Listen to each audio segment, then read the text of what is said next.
Instrucciones condicionales. Las estructuras secuenciales permiten la ejecución de un flujo de datos con base en la evaluación de una condición. Con frecuencia, las estructuras selectivas simples, compuestas y múltiples se combinan en un solo desarrollo para hacer más eficiente la solución de un problema. En el lenguaje de programación C, la estructura condicional o selectiva se escribe de la siguiente forma. Si la condición entre paréntesis es verdadera, ejecuta la instrucción 1. En caso contrario, ejecuta la instrucción 2. Observa que las instrucciones que son parte de if se delimitan por llaves, mientras que en else, estas son opcionales. Cuando en tu programa requiera que el flujo de datos se ejecute con base en la elección de una opción entre varias, utiliza la estructura según sea, cuya sintaxis en el lenguaje C es la siguiente. Switch, para seleccionar una opción del menú, seguido de apertura de llave. La palabra case seguido del primer valor del menú, 2 puntos y la ejecución del bloque de instrucciones para esa opción. La instrucción break indica el fin del caso.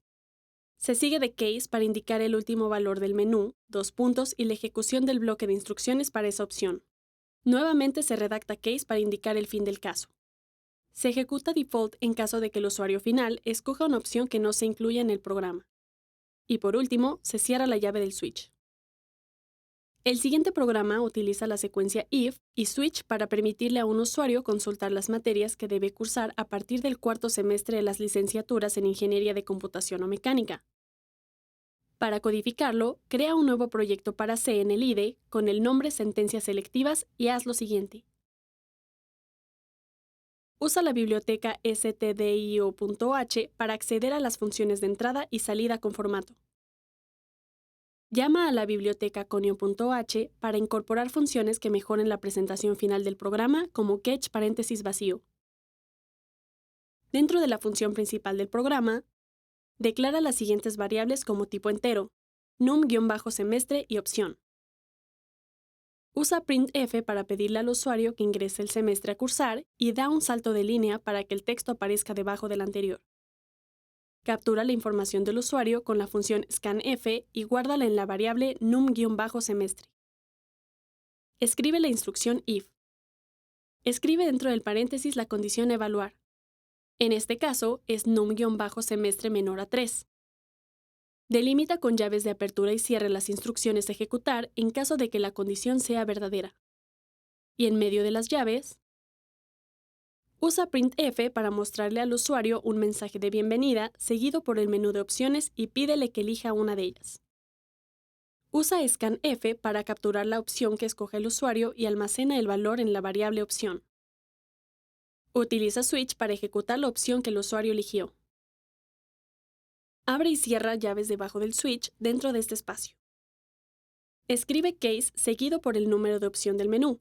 Después, coloca 2 puntos y utiliza printf para mostrar en pantalla las materias que le corresponden cursar al usuario en caso de ser estudiante de Ingeniería en Computación o Ingeniería o Mecánica. Observa que dentro del paréntesis de printf es posible escribir más de una cadena de caracteres si al finalizar cada una de ellas se utiliza un salto de línea. Usa break punto y coma después de cada case para que el sistema sepa que no debe ejecutar los casos restantes. Utiliza default 2 puntos para mostrarle al usuario cierto texto en caso de que su elección no se incluya en el menú. Observa que al cerrar la llave del switch antes que la de if, las opciones del menú se habilitarán para los estudiantes que cursan del cuarto semestre hacia adelante. Escribe else printf para mostrar en pantalla un mensaje a los usuarios de tercer semestre hacia abajo, ya que el menú no será visible para ellos. Utiliza get paréntesis vacío para que la ventana actual en donde se ejecuta el programa permanezca abierta hasta que el usuario presione una tecla sin que ésta sea visible en pantalla. Y por último, presiona la tecla F9 para compilar el programa y F6 para ejecutarlo desde el IDE.